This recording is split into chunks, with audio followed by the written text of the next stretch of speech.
வணக்கம். Rate news செய்திகள்.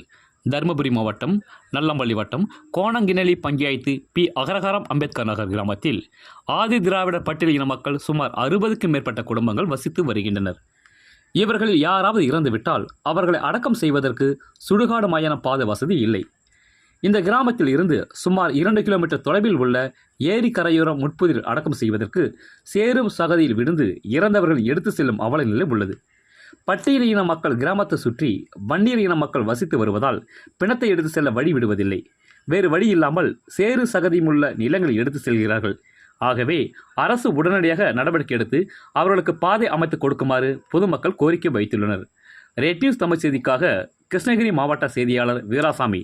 செய்திகளை உடனுக்குடன் தெரிந்து கொள்ள ரேட் நியூஸ் தமிழ் சேனலை சப்ஸ்கிரைப் செய்யவும். தருமபுரி மாவட்டம் நல்லம்பள்ளி வட்டம் பி. அகரகாரம் அம்பேத்கர் காலனியிலிருந்து பேசுகிறோம். மயான வசதி இல்லாதனால நேற்று ஒரு டெத் ஆகிடுச்சு. அதை எடுத்துகிட்டு போகிறதுக்குள்ள எங்களுக்கு ரொம்ப கஷ்டமாகிடுச்சு. உள்ளூர்காரர்களுக்குலாம் இருக்கும். இருக்கிறது ஒரு ரோடு வசதி எந்த ஒரு இதுவும் இல்லை. சகனி சேரு எல்லாமே பட்டா நிலம் இருக்குது. எந்த ஒரு வசதியும் இல்லாதனால ரொம்ப உள்ளூர்காரங்கெல்லாம் கஷ்டத்தில் இருக்கும்போது ஒரே ஒன்றும் முடியல. அந்தளவுக்கு சிரமமாக இருக்குது. நீங்கள் ஏதாவது கவர்மெண்ட் மூலிமா பார்த்து எங்களுக்கு இடம் வசதி பண்ணி கொடுக்குமாறு கேட்டுக்கொண்டு விடைபெறுகிறேன்.